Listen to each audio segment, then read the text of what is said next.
Assalamualaikum warahmatullahi wabarakatuh. Perkenalkan kami dari kelompok 8 dengan saya yaitu Angelia Anditri NIM 22060099 dan teman saya Tiara Ana Putri dengan NIM 22060085. Kami akan menyampaikan materi tentang stabilisasi, penyesuaian, reformasi, dan privatisasi. Materi pertama yang akan dibacakan oleh saya sendiri. Materi pertama yaitu tentang Bank Dunia. Bank Dunia itu sendiri ya, dalam bahasa Inggris dikenal sebagai World Bank. Adalah lembaga keuangan internasional yang bertujuan untuk mengurangi kemiskinan dan mendukung pembangunan ekonomi di negara-negara berkembang. Bank Dunia terdiri dari dua lembaga utama, yaitu yang pertama International Bank for Reconstruction and Development, memberikan pinjaman kepada negara-negara berpenghasilan menengah dan negara berkembang yang layak kredit. Yang kedua yaitu International Development Association, menyediakan pinjaman dengan syarat yang lebih lunak kepada negara-negara miskin. Selanjutnya yaitu tujuan utama Bank Dunia. Ada bentuk mengurangi kemiskinan ekstrim di dunia, mendorong pertumbuhan ekonomi yang berkelanjutan melalui investasi dalam proyek-proyek infrastruktur, pendidikan, kesehatan, dan perlindungan lingkungan. Selanjutnya yaitu fungsi Bank Dunia meliputi memberikan pinjaman dengan hibah untuk proyek pembangunan, menyediakan konsultasi teknis dan saran kebijakan kepada negara anggota. Yang selanjutnya itu memfasilitasi perdagangan internasional dan menjaga stabilitas neraca pembayaran. Selanjutnya itu kritik terhadap Bank Dunia. Bank Dunia didominasi oleh negara-negara maju, terutama Amerika Serikat.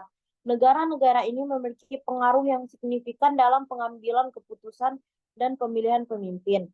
Yang kedua itu Bank Dunia sering memberikan pinjaman dengan syarat yang dianggap memberatkan bagi negara penerima. Ketiga yaitu Bank Dunia dituduh mempromosikan agenda neoliberal yang mengutamakan liberalisasi ekonomi tanpa mempertimbangkan dampaknya terhadap masyarakat lokal.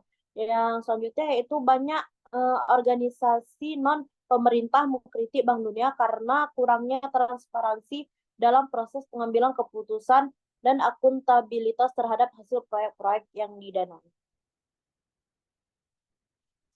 Materi yang kedua yaitu IMF. IMF atau International Monetary Fund adalah lembaga keuangan nasional yang bertujuan untuk memastikan stabilitas moneter global. IMF memberikan pinjaman kepada negara-negara anggota yang mengalami krisis keuangan dan memberikan nasihat kebijakan ekonomi untuk mengatasi masalah-masalah makroekonomi.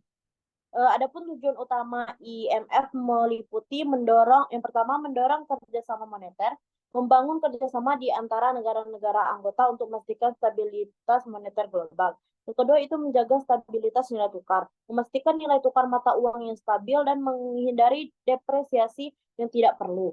Yang ketiga itu menunggu pertumbuhan perdagangan, meningkatkan perdagangan internasional untuk mendukung pertumbuhan ekonomi yang berkelanjutan dan menciptakan lapangan kerja. Selanjutnya itu fungsi utama IMF. Fungsi utama IMF adalah yang pertama surveillance ekonomi global. IMF secara terus-menerus memantau ekonomi global dan ekonomi negara-negara anggotanya. Selanjutnya pemberian pinjaman. IMF memberikan pinjaman kepada negara-negara anggota yang mengalami kesulitan keuangan. Yang ketiga, bantuan teknis dan pelatihan. IMF menyediakan bantuan teknis dan pelatihan kepada negara-negara anggota untuk memperkuat kapasitas institusional. Dan selanjutnya itu program penyesuaian ekonomi. Untuk pengambilan stabilitas ekonomi dan keuangan tersebut. Yang terakhir adalah kolaborasi internasional. IMF memfasilitasi kolaborasi internasional dalam mengatasi masalah-masalah ekonomi global. Selanjutnya, kritik terhadap IMF. Yang pertama, kondisi pinjaman. Syarat yang dikenakan pada negara penerima pinjaman sering dianggap sebagai campur tangan dalam urusan domestik mereka. Selanjutnya itu krisis ekonomi. IMF juga dikritik karena dianggap tidak berhasil mencegah beberapa krisis ekonomi besar di dunia. Yang ketiga itu IMF sering dianggap alat untuk mempromosikan agenda neoliberal yang mengutamakan liberalisasi pasar dan pengurangan peran pemerintah dalam ekonomi.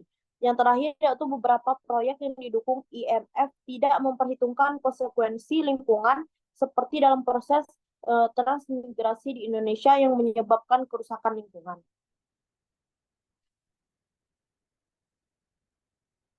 Selanjutnya itu ekonomi politik, stabilisasi, dan penyesuaian. Yang pertama itu peran politik. Kepentingan politik, pemerintah seringkali membuat keputusan ekonomi yang dipengaruhi oleh kepentingan politik jangka pendek. Yang selanjutnya itu peran kelompok kepentingan. Itu pekerja. Serikat pekerja dapat melobi pemerintah untuk kebijakan yang melindungi pekerjaan dan meningkatkan upah. Selanjutnya pengusaha. Pengusaha dapat melobi pemerintah untuk kebijakan mengurangi pajak kelompok. Kelompok petani dapat melobi pemerintah untuk kebijakan yang mendukung pertanian. Selanjutnya itu temuan empirik. Hasil-hasil penelitian dan data empiris yang digunakan untuk mendukung atau menolak teori-teori ekonomi dan kebijakan yang berkaitan dengan stabilisasi, penyesuaian, reformasi, dan privatisasi. Selanjutnya peran temuan empiris dalam evaluasi kebijakan. Temuan empiris memainkan peran penting dalam mengevaluasi efektivitas kebijakan ekonomi. Dengan menganalisis data empiris, para peneliti dapat membuat kebijakan dapat menentukan apakah kebijakan yang telah diterapkan telah mencapai tujuan yang diinginkan dan apakah ada dampak negatif yang tidak diinginkan. Selanjutnya itu tahap reformasi nilai tukar. Yang pertama yaitu identifikasi masalah nilai tukar. Tahap awal dari reformasi nilai tukar adalah mengidentifikasi masalah yang dihadapi, seperti depresiasi mata uang yang tajam, inflasi yang tinggi, dan ketidakstabilan pasar valuta asing. Yang kedua yaitu kebijakan stabilitas moneter. Setelah masalah diidentifikasi, langkah selanjutnya adalah menerapkan kebijakan moneter yang ketat untuk mengendalikan inflasi dan stabilisasi nilai tukar. Yang ketiga yaitu kebijakan stabilitas moneter. Setelah masalah diidentifikasi, langkah selanjutnya adalah menerapkan kebijakan moneter yang ketat untuk mengendalikan inflasi dan menstabilisasikan nilai tukar. Yang keempat yaitu restrukturisasi sektor perbankan. Reformasi nilai tukar seringkali disertai dengan restrukturisasi sektor perbankan untuk memastikan bahwa sistem keuangan dapat mendukung stabilitas moneter. Ini termasuk menutup bank-bank yang tidak sehat dan memberikan dukungan kepada bank-bank yang masih beroperasi agar dapat kembali berfungsi dengan baik. Materi selanjutnya akan dilanjutkan oleh rekan saya kepada Tiara. Baik, terima kasih moderator. Untuk materi selanjutnya yaitu perusahaan publik. Perusahaan publik adalah perusahaan BUMN yang seringkali memiliki peran penting dalam menyediakan barang dan jasa publik seperti infrastruktur, utilitas, dan layanan sosial. Ciri-ciri perusahaan publik yang pertama, kepemilikan saham. Saham perusahaan publik dimiliki oleh masyarakat luas yang memungkinkan siapa saja untuk berinvestasi. Terdaftar di Bursa Efek. Perusahaan ini terdaftar di Bursa Efek sehingga sahamnya dapat diperdagangkan secara terbuka. Transparansi. Dikenakan kewajiban untuk melaporkan kinerja keuangan secara berkala kepada publik dan pemegang saham guna menjaga transparansi dan akuntabilitas. Peran barang publik. Yang pertama yaitu menyediakan kesejahteraan sosial. Yang kedua, barang publik berkontribusi pada kesejahteraan sosial dengan menyediakan layanan dasar seperti pendidikan, kesehatan, dan infrastruktur. Ini membantu menciptakan masyarakat yang lebih sejahtera dan produktif. Yang ketiga, menjaga stabilitas ekonomi. Yang keempat, barang publik berfungsi sebagai stabilisator ekonomi, terutama dalam situasi krisis. Misalnya, pemerintah dapat meningkatkan pengeluaran untuk barang publik untuk merangsang pertumbuhan ekonomi selama resesi. Yang kelima, mendukung keadilan sosial. Dengan menyediakan akses yang sama terhadap barang publik, pemerintah dapat membantu mengurangi ketimpangan sosial dan ekonomi. Ini memastikan bahwa semua lapisan masyarakat. Selanjutnya, argumen perusahaan publik. Akses pendanaan yang lebih luas, perusahaan publik dapat mengumpulkan dana dari masyarakat melalui penawaran umum saham. Yang kedua, meningkatkan citra dan kredibilitas. Menjadi perusahaan publik meningkatkan citra dan kredibilitas perusahaan di mata investor, pelanggan, dan mitra bisnis. Yang ketiga, peningkatan nilai perusahaan. Perusahaan publik seringkali mengalami peningkatan nilai seiring dengan pertumbuhan kinerja operasional dan keuangan. Yang keempat yaitu insentif pajak dan keuntungan kompetitif. Perusahaan publik seringkali mendapatkan insentif pajak dari pemerintah untuk mendorong mereka melakukan IPO. BUMN.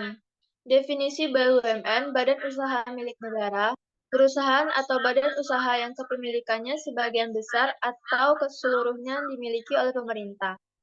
BUMN memiliki berbagai bentuk dan peran dalam perekonomiannya, mulai dari perusahaan yang menghasilkan keuntungan hingga perusahaan yang menyediakan layanan publik.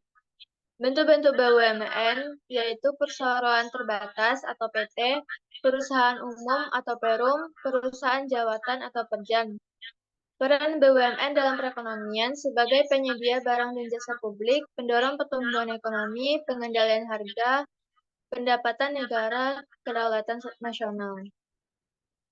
Selanjutnya, pentingnya sektor BUMN. Penyedia infrastruktur. BUMN seringkali bertanggung jawab atas pembangunan dan pemeliharaan infrastruktur dasar seperti jalan, kereta api, pelabuhan, dan utilitas publik lainnya.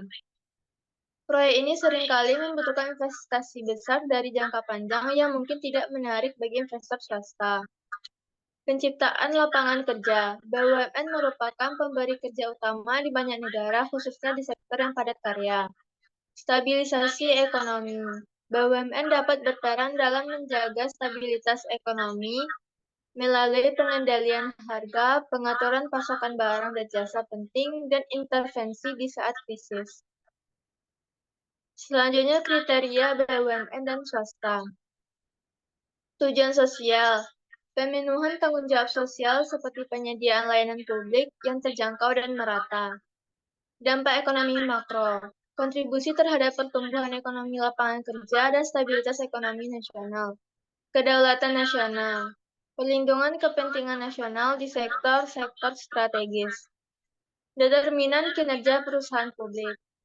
Kinerja BUMN dipengaruhi oleh berbagai faktor, yaitu efisiensi manajemen, kualitas manajemen, dan kepemimpinan sangat penting untuk efisiensi operasional dan pengambilan keputusan. Tata kelola perusahaan, transparansi, akuntabilitas, dan mekanisme pengawasan. Regulasi pemerintah. Regulasi yang tepat dan konsisten dapat mendorong efisiensi dan mencegah monopoli. Kondisi pasar. Kondisi ekonomi makro, persaingan, dan permintaan pasar mempengaruhi kinerja BUMN. Privatisasi. Penjualan saham, pemerintah menjual sebagian atau seluruh sahamnya kepada investor swasta. Pelepasan aset. Pemerintah menjual aset-aset perusahaan publik kepada investor swasta. Kemitraan publik swasta. Pemerintah bermitra dengan sektor swasta untuk mengelola dan mengembangkan perusahaan publik. Privatisasi dapat menimbulkan beberapa risiko, yaitu penurunan kualitas layanan, prioritas profitabilitas dapat menyebabkan penurunan kualitas layanan publik, terutama bagi kelompok masyarakat yang kurang mampu. Peningkatan ketimpangan. Privatisasi dapat memperburuk ketimpangan ekonomi jika manfaatnya tidak merata. Korupsi. Proses privatisasi dapat rentan terhadap korupsi jika tidak dikelola dengan transparan dan akuntabel. BUMN dan perusahaan multinasional. Interaksi antara BUMN dan perusahaan multinasional dapat menghasilkan manfaat, kolaborasi dapat meningkatkan efisiensi, daya saing, dan akses ke teknologi dan pasar internasional. Risiko. Ketergantungan pada MNC dapat mengancam kedaulatan ekonomi dan kepentingan nasional. Perlu keseimbangan antara kolaborasi dan perlindungan kepentingan nasional. Sekian materi dari saya kembalikan kepada moderator. Baiklah, terima kasih kepada Tiara. Mungkin itu saja penyampaian materi dari kelompok 8. Saya akhiri. Wassalamualaikum warahmatullahi wabarakatuh.